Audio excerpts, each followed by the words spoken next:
মায়েরা বাবারা বন্ধুরা গভীর মনোযোগ অন্তরের কান লাগাইয়া শুনবেন। আমার নবীর 3 কন্যা, জোরে কোন কয় কন্যা? নবীজির 3 কন্যার মধ্যে নবীজির ইসলামের চতুর্থ 4টা খলিফা আছে, খোলাফায়ে রাশিদিনের। এর মধ্যে 3য় খলিফা, যিনার নাম হযরতে উসমান জিন নূরাইন। ওনার নাম আসলে উসমান জিন নূরাইন ছিল না, ওনার নাম ছিল হযরতে ওসমান গনি। সুবহানাল্লাহ সুবহানাল্লাহ। ওনার নাম উসমান জিন নূরাইন ছিল না, উপাধি দিছে আমার নবী। আরে হযরতে উসমান জিন নূরাইন রাদিয়াল্লাহু তাআলা আনহুর কাছে আমার নবীর বড় মেয়েকে বিবাহ দিয়েছেন। বিবাহ দেওয়ার অল্প কিছুদিন পরে আমার নবীর বড় কন্যা ইন্তেকাল করলেন। ইন্তেকাল করার পরে আমার নবীর দ্বিতীয় কন্যারে আমার নবী হযরতে উসমান জিন নূরাইনের কাছে বিবাহ দিছে। বাজান রে, বিবাহ দেওয়ার পরে আমার নবীর তৃতীয় কন্যা খাতুনে জান্নাত হযরতে ফাতেমাতু জোহরা, যে ফাতেমাতু জোহরার ব্যাপারে আমার আল্লাহ পাকের নবী কয় আল ফাতেমাতু সাইয়্যিদাতুন নিসাই আহলিল জান্নাহ। হযরতে ফাতেমা হইল জান্নাতের মহিলাদের সরদারিনী। বন্ধুরে, ওই খাতুনে জান্নাতের বিবাহের প্রাপ্ত বয়স মক্কা নগরীর বড় বড় ব্যবসায়ীরা, বড় বড় বংশের মানুষেরা আমার নবীর আইসা ডাক দিয়া কয়, নবী গো, আপনার কাছে মনটা চাই আপনি নবীর সাথে আত্মীয় করার জন্য, সম্পর্ক করার জন্য। নবীজি, আপনি যদি সমর্থন করেন আপনার তৃতীয় কন্যা ফাতেমারে আমার ছেলের সঙ্গে বিবাহ করাইব। আমার নবী রাজি হয় না। কত সম্পদের মালিক, কত দেরহামের মালিক আমার নবীরে প্রশ্ন করে। আমার নবী কয়, না, আমি যে তো রাহমাতুল লিল আলামিন নবী, আমার কন্যাকে ওই ব্যক্তির কাছে বিবাহ প্রদান করব যেই ব্যক্তি সমাজের মধ্যে সবচাইতে আল্লাহ বিরু, যেই ব্যক্তি সমাজের মধ্যে সবচাইতে বেশি খোদা বিরু, তাকওয়াবান। আমি নবীদের কন্যারে তার কাছে বিবাহ প্রদান করব। নবী গো, তাহলে মানলাম, কেমনে বিবাহ প্রদান করবেন? আমার নবী ডাক দিয়া কয়, সাহাবীরা, হে মক্কা নগরীর মানুষেরা, তোমরা আমার সামনে আগমন করো। আমার সামনে আগমন কইরা আগামীকালকে একটা সময় নির্ধারণ করে দিলাম, আমার সামনে আইসা তোমরা বসবা। সর্বপ্রথম যেই ব্যক্তি আমি নবীর সামনে আল্লাহ তাআলার কোরআনুল কারীম দ্বারে একটা খতম তেলাওয়াত করতে পারবা, আমার আল্লাহ তাআলা তোমাদের আমল, আমার আল্লাহ তাআলা ওই আল্লাহ তাআলার কোরআনুল কারীম রে এক খতম তেলাওয়াত করতে পারবা। সর্বপ্রথম যে শেষ করবে আমি নবীর কন্যারে, সর্বপ্রথম আমি নবী তার কাছে বিবাহ দিব। আরো জোরে কোন সুবহানাল্লাহ। আমার দয়াল নবী রাহমাতুল লিল আলামিন নবী এই ঘোষণাটা দেওয়ার পরে পরের দিন সকালবেলা সবাই মসজিদের মধ্যে হাজির হইয়া আমার নবীজির সম্মুখে দাঁড়াইয়া গেছে। সবাই কোরআন তেলাওয়াত করে। এমন টাইমে হযরতে আলী রাদিয়াল্লাহু তাআলা আনহু আমার দয়াল নবীর সামনে দাঁড়াইয়া গেছে। নবী গো, ইয়া রাসূলুল্লাহ, ইয়া হাবিবাল্লাহ নবী। মসজিদে অনেক সাহাবীরা, নবী জানতে চায় এত সাহাবায়ে কেরাম কিসের প্রতিযোগিতা করে। সাহাবীরা কয়, আলী রে, শোনো রে, আমার সামনে আমার নবীজির ঘোষণা, যেই ব্যক্তি সর্বপ্রথম আল্লাহ তাআলার কোরআন খতম করতে পারবে তার কাছে নাকি নবী নন্দিনী জান্নাতের সরদারিনী ফাতেমারে বিবাহ দেওয়া হবে। হে সাহাবায়ে কেরাম, এই জন্য আমরা কোরআন তেলাওয়াত করি। কেউ ওযু শেষ করছে, কেউ ওযু করে আইসা সূরা ফাতিহা পড়ছে, কেউ আইসা সূরা বাকারা তেলাওয়াত শুরু করে দিছে। এমন টাইমে হঠাৎ করে দলের মধ্য থেকে হযরতে আলী রাদিয়াল্লাহু তাআলা আনহু হাতটা উঠে ডাক দিয়া কয়, নবী গো, ইয়া রাসূলুল্লাহ, নবী গো, আমার কোরআন খতম শেষ। আমার নবী কয়, আলী কেমন কথা বলো, কারণটা কি? সাহাবায়ে কেরাম অবাক হয়ে গেল। ইয়া রাসূলুল্লাহ, সূরা বাকারা তেলাওয়াত করে শেষ করতে পারলাম না, আপনি বলতেছেন দুনিয়ার জমিনে তাক অবস্থা আপনার আলী নাকি কোরআন তেলাওয়াত শেষ করে ফালাইছে। আমার নবীজি ডাক দিয়ে কয়, আলী, কারণ কি? এত তাড়াতাড়ি কেমনে কোরআন তেলাওয়াত সম্পূর্ণ করলা? হযরতে আলী কাররামাল্লাহু ওয়াজহু একটা ডাক দিয়া কয়, জগতের মানুষ, মানুষ। আমার নবীজি একদিন মসজিদে নববীর মিম্বরে দাঁড়াইয়া খুতবার মধ্যে ওয়াজ করছে, সেই ব্যক্তি সূরা ফাতিহার সাথে 3 বার সূরা ইখলাস তেলাওয়াত করবে, তার আমলনামার মধ্যে আমার আল্লাহ 1 খতম কোরআন তেলাওয়াতের সওয়াব দান করব। আমার দয়াল নবী রাহমাতুল লিল আলামিন নবী কয়, আলী রে, আমি নবীর এই কথারে অনুসরণ কইরা তুমি সর্বপ্রথম কোরআন তেলাওয়াত কইরা কোরআন তেলাওয়াত সম্পূর্ণ করেছো। আমি নবী ঘোষণা করলাম, আমার কন্যা খাতুনে জান্নাত ফাতেমারে তুমি মওলা আলীর কাছে বিবাহ দান করবো। জোরে বলেন সুবহানাল্লাহ। বন্ধু আমার, মওলা আলী বিবাহ করবেন, ওনার কাছে টাকা নাই, ওনার কাছে পয়সা নাই, ওনার কাছে কোনো সম্পদ নাই। বন্ধুরে, এমন টাকা ছাড়া, পয়সা ছাড়া, কোনো সম্পদ ছাড়া ব্যক্তির কাছে আপনারা মাইয়া বিয়া দেননি? দেননি না। হযরতে আলী রাদিয়াল্লাহু তাআলা আনহুর সম্পদ নাই, আসেনি? কিছু নাই। ও বন্ধু, হযরতে আলী রাদিয়াল্লাহু তাআলা আনহু ডাক দিয়ে, ইয়া রাসূলুল্লাহ, বিবাহ দিবেন, পরীক্ষায় পাস করছি, মানলাম, কিন্তু সম্পদ নাই, খাওয়ামু কি? মারহাবা কইলেন না? মারহাবা। আর এখন মানুষ চিন্তা করে, আমার ফুতে বিয়ে করব, এত নিজের পায়ে দাঁড়াইছই না, নিজের পায়ে দাঁড়াক, তারপরে বিয়ে করাই দেব, ঠিক আছে না? তো নবীজি শিখিয়ে দিতেছে, সন্তানরা যখন প্রাপ্ত বয়স্ক হয়, চেষ্টা করে চাইয়া যে কোনো দিক থেকে একটা বিবাহ করাই দেব। বলে হুজুর, বোরে খাওয়াইবো কি? আল্লাহর নবী কই, বিবাহ করার পরে ওই স্ত্রী যখন ঘরে আসে, সে তার রিজিক নিয়ে আসে। আপনি কি আপনার ফুলার বিয়ে করেন না? এটাও মনে রাখবেন, যদি আপনি আপনার সন্তান প্রাপ্ত বয়স্ক, আপনি বিয়ে করান নাই, ফুলা ফ্যামিলির সম্পর্কতে লিপ্ত হয়ে গেছে, বা কোনো মেয়ের সাথে অবৈধ সম্পর্কে লিপ্ত হয়েছে, এই অবৈধ সম্পর্কে লিপ্ত হওয়ার কারণে তার আমলনামায় যে গুনাহ হইব, প্রত্যেকটা গুনার ভাগ আপনারা দেওয়া হইব। আপনি চিন্তা করেন, ফলারে বিদেশ ছাড়াই কয়েক লাখ টাকা কামাই করে আইও, এরপরে না বিয়ে করাইতাম? কথা কয় না? কথা কি বুঝতেছেন? তাহলে সন্তান যদি নরমাল কোনো কাজ করে, তাহলে সন্তানটারে বিবাহ করানো লাগবে নাকি? কথা দি কন্যা লাগবো নি? তা আপনারা যে বলেন নিজের পায়ে দাঁড়াক, বলা যাবে? কথা কেন বলা যাবে না? আপনি নিজের পায়ে দাঁড়াক, এটা আপনি ফুতের আশা করে করেন না। আপনি চিন্তা করেন, ফুতে এখন কামাই রুজি করে না, তারে কি আর বড় বাড়ির বিয়া দন যাবো, ফকিন্নির বিয়া করান লাগবে? কথা দি কন্যা কেন? শুনেন, যদি আপনার সন্তান ইনকাম না করে, তার এই পজিশন অনুযায়ী যদি গরিবের মাইও তার ভাগ্যে জুড়ে, তার বিয়ে করা। কারণ কি? কারণ হইল, এই গরিবের মাইয়াতে বিয়ে করে আনবো, এই মাইয়া তার ছোট লগ্ন, তার ইনকাম নাই, তার গরিবী হালাত দেখা তার সাথে সংসার করব, কিন্তু সে যখন আস্তে আস্তে কামাই করব, এ মাইয়াও টাকা পয়সার মুখ দেখবো, এ মাইয়ার উঁচা গলায়ও কথা বলবে না, এ মাইয়া সুন্দরভাবে সংসার করবে, সংসারে ঝামেলা করবে না। আপনি চিন্তা করেন, আমি আমার ফুলারে বিয়ে করামু, ফয়সালার ভাই ফুলা চাকরি করে 10,000 টাকার, বিয়ে করানোর সময় কোন আমার ফুতের 35,000 টাকা বেতন, মায়া বিয়া বইয়া আউনের পরে আর 220 টাকা ফেয়ার আনলাভলি ব্যবহার করে না, ব্যবহার করে ডুবাইতে, এটার দাম 730 টাকা। কথা বুঝছে? মায়া বিয়া করে আউনের পরে আর 60 টাকা লাখ সাবান ব্যবহার করে না, ডাব সাবান লাগবে। মেয়ে বাপের বাড়িতে যখন কাম করতো, গায়ে ছিল গন্ধ, আর জামাইরে প্রত্যেক মাসে একটা একটা পারফিউম কিনা দেওয়ার জন্য বলবে। বাপের বাড়িতে সারা জীবন শুটকি চালনার তরকারি সবজি দিয়ে ভাত খাইছে, জামাইর বাড়িতে এতো বা চলো না আজকে একটু চিকেন খেয়ে আসি। কথা কন না কেন?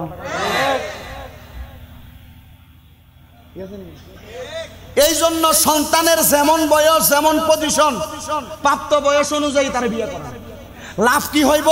এই সন্তানের সংসার সুখের সংসার হবে, এই সংসার ভালো সংসার হবে, এই সংসারের মাধ্যমে সুন্দরভাবে চলাফেরা করবে। বলে হুজুর, এখন বিয়া যে করামু, তার দেন মোহরও তো নির্ধারণ করতে হইব, এখন দেন মোহর দেওয়ার মতো সামর্থ্য তো তার নাই, হুজুর তাহলে বিয়াটা করাইতাম কেমনে? মাওলা আলী রাদিয়াল্লাহু তাআলা আনহু বিয়ার ভিতরে যে মোহরানা, এই মোহরের নাম হইল মোহরে ফাতিমি। বলেন মোহরের নাম কি? মোহরে ফাতিমি। যেই বিয়ার ভিতরে কোনো কষ্ট নাই, নবী কয় তোমরা তোমাদের জামানার বিবাহকে সহজ করে দাও, আল্লাহ তাআলা সাংসারিক জীবন সুন্দর করে দিব। আপনারা বিয়ারে বানাইছেন কঠিন, বিয়ার ভিতরে যখন বিয়া করাইতে যায় মাইয়ার বিয়ার মোহরানা ধরেন 3 লাখ থেকে 5 লাখ, 5 লাখ থেকে 10 লাখ, 10 থেকে 20 লাখ, পোলা মাসে কামাই করে 10,000, তার পক্ষে কি 3 লাখ দেওয়া সম্ভব? বাসর রাইতে সে 3 লাখ দিতে পারবো? তখন দাদি চাচি নানিরা শিখিয়ে দেয়, রাতকে দেয় বউর কাছে কইও আমার কাছে তো ওনার মোহরানার টাকা নাই, একটা 3 পিস লই আইছি, একটা আংটি লই আইছি, আল্লাহর রাস্তায় যদি আপনি এটা রাখেন পরবর্তীতে সুদ করে দেবো, দেখেন না পারা যায় কিনা কোনো রকম হয়। আর নাইলে আর একটা চুরি বুদ্ধি হইলো, দেখ কইবা আমার কাছে তো এখন কিছু নাই, আচ্ছা ঠিক আছে যেদিন দিতে পারবো এদিনই আপনার সাথে বাসর করবো। এখন মাইয়া ফরেন একটা ফেসে মাইয়া কয় আচ্ছা ঠিক আছে দেওয়ান লাগতো না, মাফ করে দিছি। এটা ইন্টারন্যাশনাল সিটারি। এটা কি সিটারি? এটা কি সিটারি? আপনারা কি কষ্ট দিয়েছে নাকি? ওয়াজ বুঝতেছে? আমি ওয়াজ করি অল্প। আমি যদি আজকে এখন যে বিষয়ে কথা বলতেছি এই বিষয়ের অল্প একটু যদি আপনাদেরকে বোঝাই দিয়ে যাইতে পারি, আমার ওয়াজ এতটুকু। বাবারে আমি 1-1.5 ঘন্টা 2 ঘন্টা বয়ান করব, এই বয়ানের ভিতরে আমি আবারও বলতেছি আমার যতটুকু পুরা ওয়াজ ভুল, পুরা ওয়াজ কি ভুল বাদ, তবে যতটুকু আপনার মনে হইতেছে আপনার সমাজে বাস্তবায়ন করলে কাজে লাগবো এতটুকু আপনি মানবেন। রাজি? রাজি? কারণ আমি এখনো পর্যন্ত বয়ান যে করি, বয়ান করা অবস্থায়, আচ্ছা আমি কি সাধু মানুষ? মানুষের ভুল আছে না? আমার হাজার হাজার ভুল হইব, আগেও হইছে, বর্তমানে হইতেছে, ভবিষ্যতে হইব। আপনি ভুল লইয়া নাইছেন না, ভুলটারে বাদ দিয়া পিছনে রাখিয়া যেটা উচিত কথা কই এটার উপরে আমল করেন না। বাংলাদেশের সেনাবাহিনী সেনা পাবলিকের কাম হইল 10টা বালা কইছে তার বালাটা শুনতাম না, একটা খারাপ কইছে এটা লইয়া নাইছাম। আছে না? আছে না? আমি এমন বহুত দেখছি। তো আমি মাঝে মাঝে রাত্রবেলা চিন্তা করি, আমার এক ওস্তাদ আছে হুজুরের কাছে যে হুজুর আমার তো মাঝে মাঝে একটু বয়ানে উল্টাপাল্টা হয়, হুজুর মাঝে মাঝে বয়ান করতে দেয় বয়ানের ধারাবাহিকতা চেঞ্জ হয়, হুজুর এই ভুলগুলার কারণে কত মানুষ কত রকমের কথা বলে, হুজুর কি করতাম কোন তো? হুজুর কয় বাবা চিন্তা করো না, ভুল থেকে মানুষ শিখে। ভুল থেকে মানুষ কি করে? ভুল থেকে মানুষ শিখে। এই জন্য কেউ যদি কখনো আমারে ফোন করে হুজুর আপনি তো বয়ানটা করছেন এটা আমার ভালো লাগছে না, এটা আপনার ভুল হয়েছে, আমি কই ভাই আপনার ধন্যবাদ, কারণ আপনার এই ভুলটা ধরাইয়া দেওয়ার কারণে পরবর্তীতে আমার এই ভুলটা হইব। ঠিক আছে না? তাহলে যে আমার ভুল ধরে দিল কি আমার শত্রু না বন্ধু? কথা কইল না, শত্রু না বন্ধু? এই জন্য কেউ ভুল ধরাইয়া দিলে, কেউ লস্যর পথে চললে, কেউ ডাক দিলে তারাই আপনি কিছু বইলেন না। আর বর্তমান ফলাফাইন্ডে যদি কয় দোকানে বইয়া বইয়া তোর বাপের বয়সে মুরব্বী বইয়া রয়েছে, তুই বইয়া রয়েছিস কি লেখা যা ঘাটটা ফাঁক দিয়ে কয় আপনার কি হয়েছে? কথা কর না কেন? আমি ঘাটটা ফাঁক দিয়ে কি আপনার কি আপনার কি সমস্যা? আপনি ভাট দিয়ে আমি বলছি কয় না মন না, এটা কইরেন না। আল্লাহর রাস্তায় মুরব্বীদের বদদুয়া নিয়েন না, এগুলার কারণে বদদুয়া কামাই করেন, আল্লাহর কসম বদদুয়া কামাই করেন। যতটুক পারেন মুরব্বীদের দোয়া নিবেন। যদি মুরব্বী অন্যায়রতভাবে আপনার থাবরও দেয়, মাইক দেয়, মুরব্বীরে গেঙ্গরি দিয়া লয়ে ফেরেন না, কারণ এই মুরব্বীর দোয়ার কারণে আপনি বড় হইতে পারবেন। আল্লাহর কসম আমার এলেম নাই, আল্লাহর কসম আমার কোনো গুণ নাই, আল্লাহর কসম আপনাদেরকে নিয়ে কথা বলার মতো আমার কোনো ক্ষমতা নাই, আমার ভিতরে শিক্ষা নাই, আমি সবচাইতে মূর্খ। তবে আপনাদের কাছে আইসা আমি যে ওয়াজ করতেছি এটা আমার পাওয়ার না, আল্লাহর রাব্বুল আলামিনের দয়া এবং আমার ময় মুরব্বীদের দোয়া। এই দয়া এবং দয়া দোয়া দুইটা মিলা যখন আমার সিনাতে কাজ করছে, আল্লাহ আমার তকদির পরিবর্তন করছে।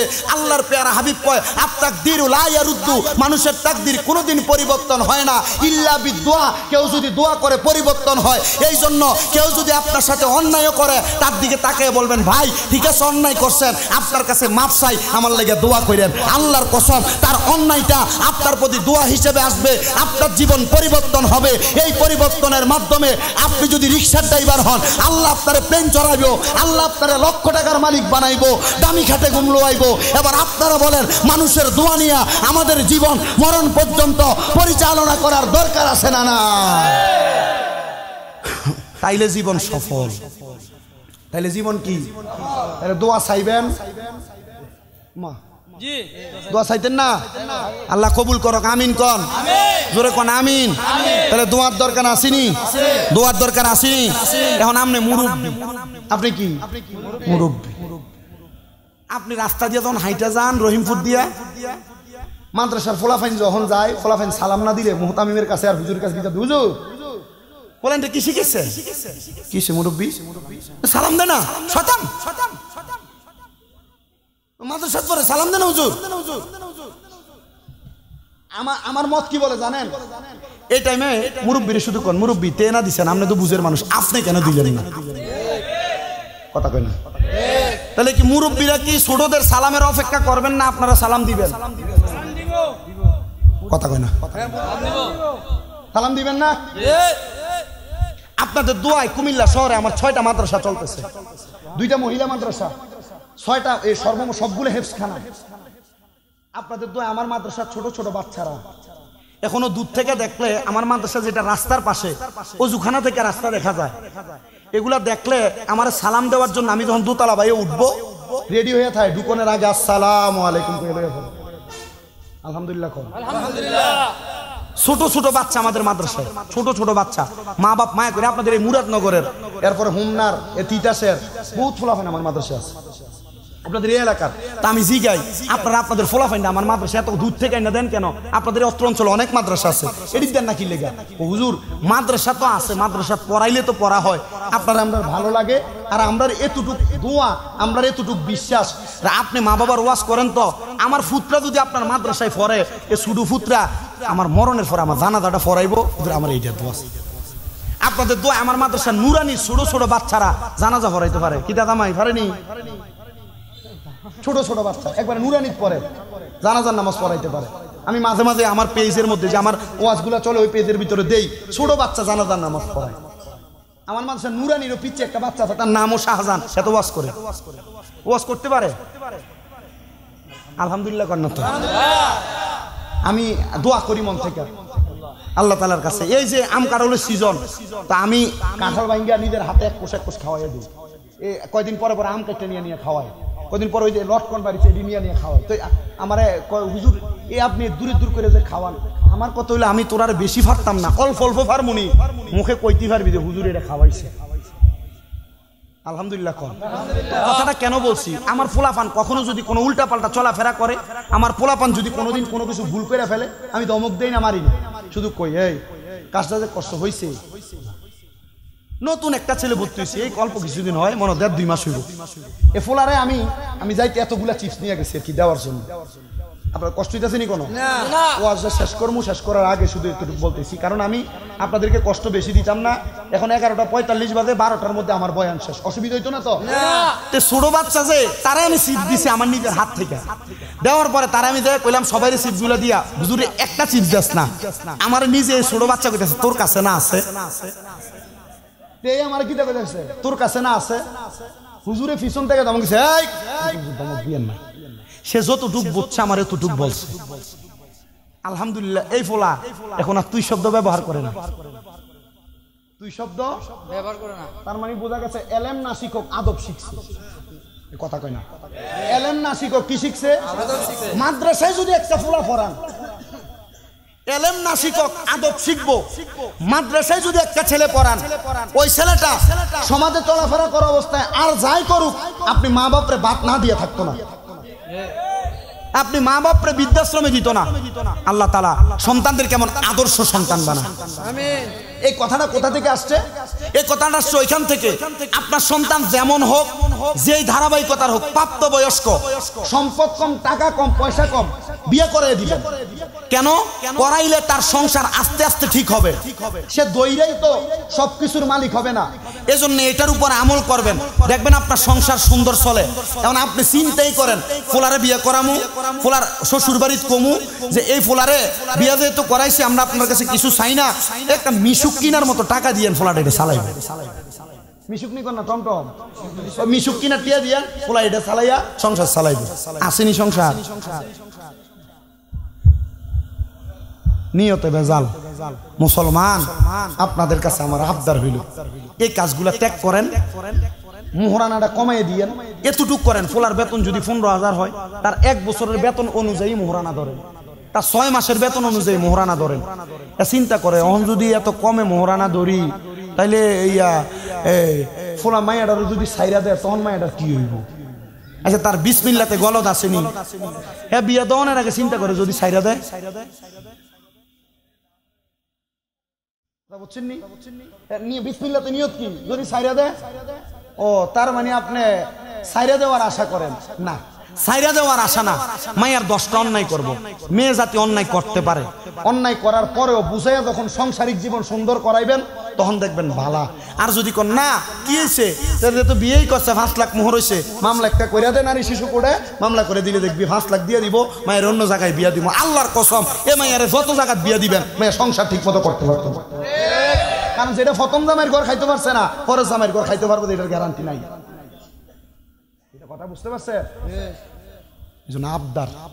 আবদার সহজ সরল স্বাভাবিকভাবে বিবাহ কার্যগুলো পরিচালনা করবেন, কোনো ঝামেলাত যাইবেন না, বেশি বাড়াবাড়ি করবেন না। কত বিয়ার ঘর দেখছি সামান্য 50,000 টাকা উসুল আর 1 লাখ উসুলের কারণে বিয়ে ভেঙে গেছে, এমন কত দেখছি। আল্লাহর রাস্তায় এটাকে সহজ করেন। আপনাদের কাছে ভালো না লাগতে পারে, সুদ দিয়ে ওয়াজ না হইতে পারে, এই বসিওটা আপনার কাছে অন্যরকম লাগতে পারে। দূর হুজুর এগুলা কি বলে, আপনার কাছে মনে হইতে পারে এটি নি ওয়াজ, জি না, এটাও ওয়াজ, সমাজ সুন্দর করার জন্য এটাও একটা কারণ।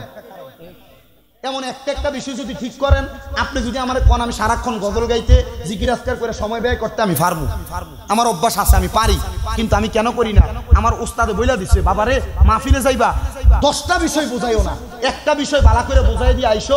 আমার কথা হলো আপনি একটা বিষয় বুঝে যদি আমল করেন, এই একটা বিষয়ের কারণে আপনার সমাজ পরিবর্তন হবে। ঠিক আছে না? আল্লাহর রাস্তায় এটা করবেন। তো হযরতে আলী রাদিয়াল্লাহু তাআলা আনহু মনে আছে নি ওয়াজ?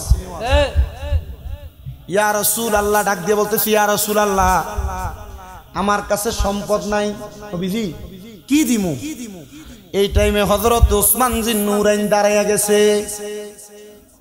হাতে একটা তরবারি, ডাক দিয়া কয়, ভাই আলী এই নাও হাদিয়া। কি দিছে? হাদিয়া। হাদিয়া। ইয়া রাসূলুল্লাহ নবীজি এই তরবারি দিয়া কি করব? বলে বিক্রি করো, কইরা বিভাগের সরঞ্জাম যোগান দাও। নবীজি সরঞ্জাম জোগাড় দিলাম। আমার নবী সরঞ্জাম আনার পরে হযরত আলীর সাথে বিবাহ। নবীজির দ্বিতীয় কন্যারও বিয়া দিছিল হযরত ওসমান জিন নূরাইনের সাথে, মনে আছে নি? হযরতে খাতুনে জান্নাত ফাতেমার বিবাহের পরে ওসমান জিন নূরাইনের দ্বিতীয় স্ত্রী মানে নবীর দ্বিতীয় কন্যারও ইন্তেকাল। আমার নবীর মন মুবারক খারাপ। নবী আমার ওসমান জিন নূরাইনের দিকে তাকায়, হযরতে ওসমান প্রথম মাইয়া বিবাহ দিলাম, ইন্তেকাল করলো, করার পরে দ্বিতীয় মাইয়া বিয়া দিলাম, ইন্তেকাল করছে। আল্লাহর কসম রে ওসমান, আমি নবীর যদি আরেকটা মেয়ে থাকতো আমি তুমি ওসমানের কাছে বিবাহ দিতাম। নবীজি হযরতে ওসমান জিন নূরাইনকে কত ভালোবাসতো। ইসলামের খলিফা হযরতে ওসমান জিন নূরাইন কই, ইয়া রাসূলুল্লাহ আপনার কথা গ্রহণ করলাম। আমার নবী তাবাসসুমা মুস্কি হাসি দিয়া ডাক দিয়া কই, ওসমান যেহেতু তুমি আমার দুইটা কন্যার বিবাহ করলা, আজকে থেকে তুমি ওসমান গনির নামটা আমি নবী ওসমান গনি আর রাখলাম না, আমি উপাধি দিলাম ওসমান জুন্নুরাইন। জুন্নুরাইন মানে হইল দুইটা নূরের মালিক, দুইটা নূরের মালিক, দুইটা নূরের মালিক।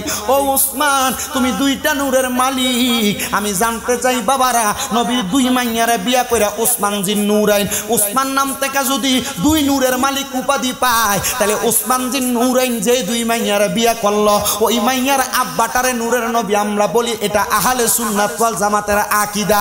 বলে হুজুর আপনি না বললেন, অনেকেই তো বলে না, যে বলে না এটা তার ব্যাপার। আপনার যদি ভালো লাগে আপনি বলবেন, আপনার ভালো না লাগলে আপনি বলবেন না। আমি বলি আপনার মন চাইলে বলবেন। ও বন্ধু আমার দয়াল নবী রহমাতুল লিল আলামিন নবী খাতুনে জান্নাত ফাতেমার বিবাহের পরে আমার নবীজি হযরতে খাতুনে জান্নাত ফাতেমা তু জহরাকে ডাক দিয়ে বলে, ফাতেমা ও ফাতেমা আমি নবী ঘোষণা করলাম তোমার গর্ভ থেকে দুনিয়ার জমিনে দুইটা সন্তান আগমন করব। আমার আল্লাহ আমি নবীরে ঘুমের ঘরে স্বপ্নে জানাইছে, ওই দুইটা সন্তানের কারণে আমার আল্লাহ তাআলা আমি নবীর লক্ষ লক্ষ গুনাহগার উম্মতকে নাজাত দান করব। নবী গো ওই দুইটা সন্তানের কারণে আল্লাহ কেমনে নাজাত দিব।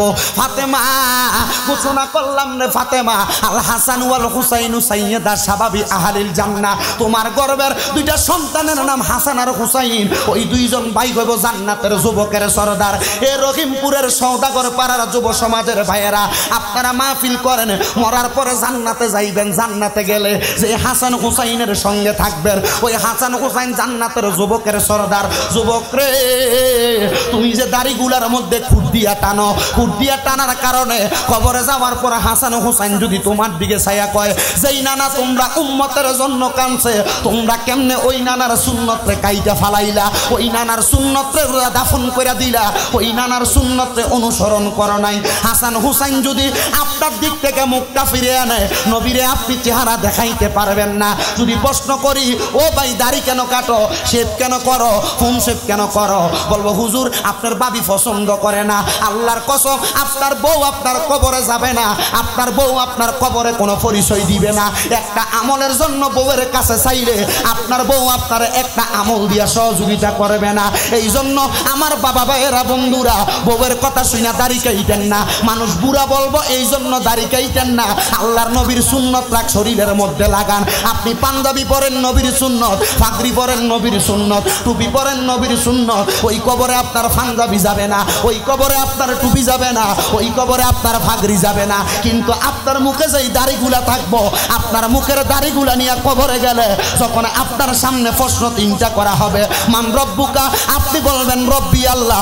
আপনাকে প্রশ্ন করবে ওয়ামান দিনুকা, আপনি বলবেন দিনী আল ইসলাম। আমার দয়াল নবীরে আপনার সামনে দাঁড় করাইব, আপনারা দেখে প্রশ্ন করবো ওয়ামান হাজার রাসূল, এই ব্যক্তির চিননি। আল্লাহর কসম, আপনার মুখের মধ্যে যদি আমার নবীর দাড়ি মুবারক সুন্নত গুলা থাকে, আপনি নবীরে চিনা লাগবে না। আপনার সুন্নত দাড়িগুলা দেখা আমার নবী কইব, এটা আমায় নবীর পাগল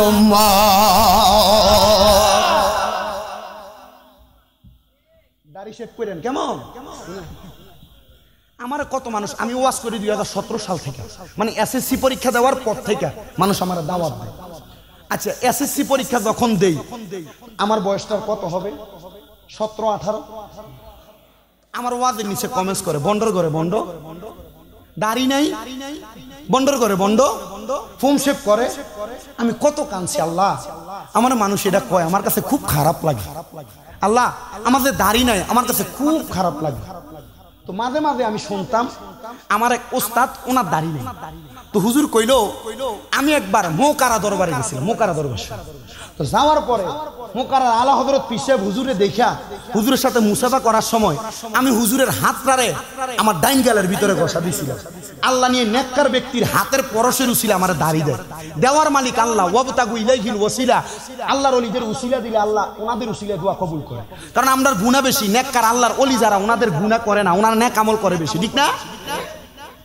হুজুর কয়, মাস দেড়েক যাওয়ার আগে দেখি আমার দাড়ি শুই দিছে, কিন্তু আমার ডাইন গালে দিয়া দাড়ি, বাম দিক দিয়ে খালি খালি লাগে।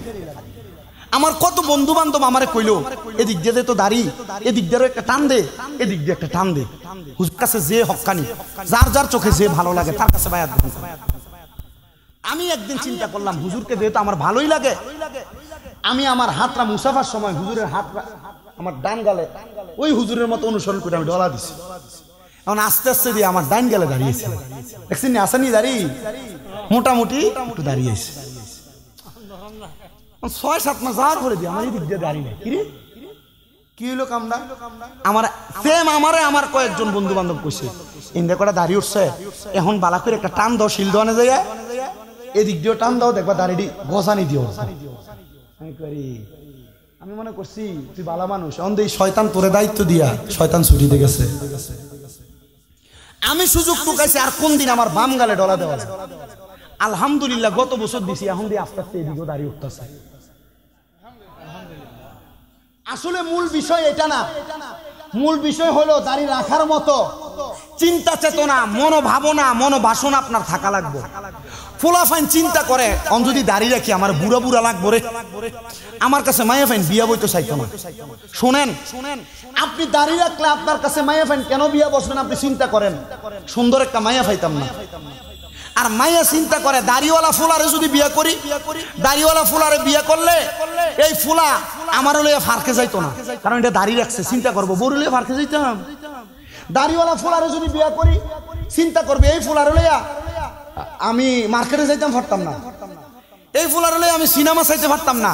আচ্ছা এবার কোন ফারকে যে মাইয়াটা যায়, মার্কেটে মার্কেটে যে মাইয়াটা ঘুরে, সিনেমা যে মাইয়াটা চায়, নবীর সুন্নত দাঁড়িয়ে যে মাইয়াটা অপছন্দ করে, এটা কি বালা মাইয়া? আল্লাহর দোহাই, নবীর সুন্নত দাঁড়িয়ে রাখার কারণে আপনি একটা বাজে মাইয়া থেকে বাচ্চা যাবেন, ঠিক কিনা? নারে তাকবীর, আল্লাহু আকবার, নারে রিসালাত, নারে গৌসিয়া। দাঁড়াই আপনি বসেন, চেয়ার দেন না, চেয়ার দেন না। আজকের মাহফিলের যিনি সম্মানিত বিশেষ বক্তা, ওনার নামটা উপরে দিতেন, এটা ভালো হইতো, কারণ উনি আলেম ও ফিসাব মানুষ। যিনি মোগরা হক্কানিয়া দরবার শরীফের সাহেবজাদা শাহ মোহাম্মদ গোলাম সামদানি শিবলি হুজুর, উনি উপস্থিত হয়েছেন। আপনাদেরকে নিয়ে দোয়া করবেন ইনশাআল্লাহ। হুজুর আপনি বললে আমার ওয়াজের অল্প একটু বাকি, শুধু শেষ করুন। আচ্ছা হুজুর আসছে, হুজুর আপনাদেরকে নিয়ে যে কথা বলতেছিলাম আর কি, দাড়ি নাকি দাড়ি না? আচ্ছা তাহলে বোঝা গেল, তাহলে যে মাইয়া ফারকে যায়, যে মাইয়া সিনেমা হলে যায়, যে মাইয়া নবীর সুন্নত দাড়িরে অবহেলা করে, এবার আপনারা কোন এ মাইয়া কি বালা মাইয়া না খারাপ মাইয়া? তাহলে বোঝা গেল নবীর সুন্নত দাড়ি রাখার কারণে আপনি একটা খারাপ মাইয়া থেকে বাঁচে গেছেন, ঠিক আছে না? আচ্ছা তো যেই কথার ধারাবাহিকতায় এই কথা বলছি, আল্লাহর হাবিব সাল্লাল্লাহু আলাইহি ওয়াসাল্লামের সুন্নতকে মূল্যায়ন করবেন, রাজি? তাহলে আপনি সুন্নি, তাহলে কি সুন্নতের কোনো মূল্যায়ন নাই, অনুসরণ নাই, অনুকরণ নাই। আপনি মুখেই বেতালা ছাড়তেছেন, আপনার কাজে কর্মে প্রকাশ নেই, আপনি বন্ধ। কথা কয় না? কথা কয় না? আপনি কি বন্ধ? 2 নাম্বার, সুন্নি দাবি করে, সুন্নত তরিকা মোতাবেক চলে না। আপনাদের এই মুরাদনগর, হোমনা, বাঞ্ছারামপুর সহ বিভিন্ন এলাকা, রামচন্দ্রপুর, নবীনগর অঞ্চল সহ বিভিন্ন জায়গায় সুন্নি নাম দিয়া, যে জায়গায় দেখবেন ব্যানারের পেছনে উরুস মুবারক লেখা, সুন্নি মাহফিল লেখা, আল্লাহর ওলির নাম দিয়া বেরিয়ে দিয়ে গান বাজনা করে, করে কিনা? করে কিনা? আল্লাহর কসম, এরা সুন্নি লেবাস লাগাইয়া সুন্নিয়তের বদনাম করে, আসলে এরা সুন্নি না, এরা শয়তান। ঠিক আছে না? ঠিক আছে না? কারণ মহিলা কেন গানের মঞ্চে আসবে? এই মহিলা তো পর্দার আড়ালে থাকার কথা। আল্লাহ কোরআনে কয় ওয়াকরনা ফি বুয়ুতিকুন্না ওয়ালা তাবাররুজনা তাবাররুজাল জাহিলিয়াতিল উলা। আল্লাহ ঘোষণা করে তোমরা তোমাদের মহিলাদেরকে জাহিলিয়া যুগের মহিলার মতো বাইর হইতে দিও না। তো এই মহিলা জাহিলিয়া যুগ কেমন ছিল তার চাইতে নিকৃষ্টভাবে স্টেজে উইটা গানের বেহালা নিয়ে টুটু টুটু করে গান গায়, এই মহিলা বালানা। আল্লাহর কসম, এটা জাহেল জাহেল জাহেল, মূর্খ, দাইয়ুস। নবী কয় দাইয়ুস কোনোদিন জান্নাতে যাবে না। কথা বুঝছেন? এদের সাথে সুন্নিয়তের কোনো সম্পর্ক নেই, সুন্নিদের কোনো সম্পর্ক নাই। তো যেই কথাই ছিলাম মনোযোগ, নবী রহমাতুল লিল আলামিন নবী শুধু ঘোষণা করছে উম্মতের দলদেরকে বাঁচাইব হযরত ইমাম হাসান, ইমাম হুসাইন রাদিয়াল্লাহু তাআলা আনহু। এই মাসে আপনাদেরকে শুধু এতটুকু আবদার জানাই দেই, আমার ওয়াজ থেকে যা শিখছেন, যা বুঝছেন, ইয়াজিদকে ঘৃণা করে হুসাইনে পাককে ভালোবেসে আপনারা 5 ওয়াক্ত নামাজ পড়বেন, আপনারা মা বাবার খিদমত করবেন, আপনারা নবীর মুহাব্বত, নবীর সুন্নতের আমল করবেন। দুনিয়াতে কেউ যদি আপনাকে খারাপ কয়, একটা গালিও দেয়, তার দিকে তাকে মুস্কি হাসি দিয়ে দোয়া চাইয়া চলে আসবেন, দেখবেন আপনার জীবন সফল। আল্লাহ তাআলা আমাদেরকে সেই সুন্দর সফল জীবন দান করুক, করেন আমিন। আপনাদেরকে একটা দাওয়াত দেই, আমার একটা ছোট ভাই, এটা প্রিয় নবী হযরত মুহাম্মদ মুস্তাফা সাল্লাল্লাহু আলাইহি সাল্লামের নালাইন শরীফের নকশা। এটার একটা ফজিলত না, এখানে 9টা ফজিলত সাইডে লেখা, তার মধ্যে বড় একটা ফজিলতের কথা বলি। কোন মা বোনের গর্ভে সন্তান আসলে এটা সুবাই একটু পানি যদি খাওয়াইয়া দেয়, আল্লাহ তাআলা এটার মুহাব্বতে মা বোনের প্রসব বেদনা বন্ধ কইরা কষ্ট কমাইয়া সুন্দরভাবে সন্তানটারে প্রসব করায়। এটার দাম মাত্র 50 টাকা। যারা পারেন তার থেকে নিয়ে যাবেন, তবে শর্ত এটা পায়ের নিচে রাখা যাবে না, অপবিত্র জায়গায় রাখা যাবে না, একটা ভালো জায়গায় রাখবেন। যারা পারেন তার থেকে নিয়ে যাবেন, সে আপনাদের কাছে যাবে। তবে বাবা এতটুক মনে রাখেন, আব্বা আমার জন্য একটু খাস করে দোয়া করবেন। হুজুর আপনাদেরকে নিয়ে মুনাজাত করবে, মুনাজাতে আমার লাগে একটু দোয়া করবেন। আমার মাদ্রাসাগুলোর জন্য দোয়া করবেন। আমার আম্মা আব্বা বেঁচে আছে তাদের জন্য দোয়া করবেন। নিয়ত করছি এই বছরের মধ্যে একবার আল্লাহ পাক রব্বুল আলামিনের পেয়ারা হাবিবের রওজা মুবারক দেখার জন্য, মক্কা দেখার জন্য আল্লাহ যেন সহি সালামতে যাওয়ার তৌফিক দেয়। আপনারা দোয়া করবেন, দোয়া করবেন। সুন্নি যত ওলামায়ে কেরাম কোরআন এবং সুন্নাহর কথা মাঠে ময়দানে বলে, আল্লাহ যেন সব মাঠে ময়দানে কথা বলা ওলামায়ে কেরামের হায়াতে বরকত দান করে। দোয়া করবেন। সুন্নিয়তের একজন রৌনক আল্লামা ওয়ালিউল্লাহ আশিকি হুজুর, উনি অসুস্থ আছেন, আল্লাহ যেন ওনাকে শিফায়ে আজেলা কামেলা দান করে। দোয়া করবেন। সুন্নিয়তের আরেকজন রৌনক সারসিনা দরবার শরীফের পীর সাহেব হুজুর কেবল বিদায় হয়ে চলে গেছেন। দোয়া করবেন আল্লাহ যেন এই মহান হস্তিকে আল্লাহ তাআলার কাছে খাসভাবে কবুল করে, ওনাদের রুহের মাগফিরাত কামনা করে। এই মাহফিল যারা করেছেন, এই সওদাগর পাড়া যুব সমাজের প্রত্যেকের সর্বসফলতা কামনা করে আপনাদের কাছে আমি খাসভাবে বিদায় কামনা করছি। আপনারা আমার জন্য নেক নজরে দোয়া করবেন। আল্লাহ আপনাদেরকেও বরকত দান করুক, আমাকেও বরকত দান করুক। আসসালামু আলাইকুম ওয়া রাহমাতুল্লাহি ওয়া বারাকাতুহু। তবে আগামী 22 তারিখ আপনাদের কাশীপুরের এখানে একটা মাহফিল আছে, যাওয়ার চেষ্টা করবেন। আবার 20 তারিখও একটা মাহফিল আছে হোমনা ফতেরকান্দি, আবার 23 তারিখে একটা মাহফিল আছে হোমনা আলিপুর। এগুলাতে আপনার মোটামুটি আসি, আপনার দোয়া করবেন, সে উপস্থিত হওয়ার চেষ্টা করবেন। যা বলি তা থেকে আমল করার চেষ্টা করবেন। আল্লাহ আমাকে আপনাকে হুজুরকে বরকত দান করুক। হুজুর আমার লেগে খাস করে দোয়া করব। আলেম মানুষ, ফিরসাব মানুষ, দোয়া করলে কবুল হইব। আপনারা দোয়া করবেন, তাবারুক খাবেন, ইনশাল্লাহ যাবেন। এরপরে আমার লাগে আবার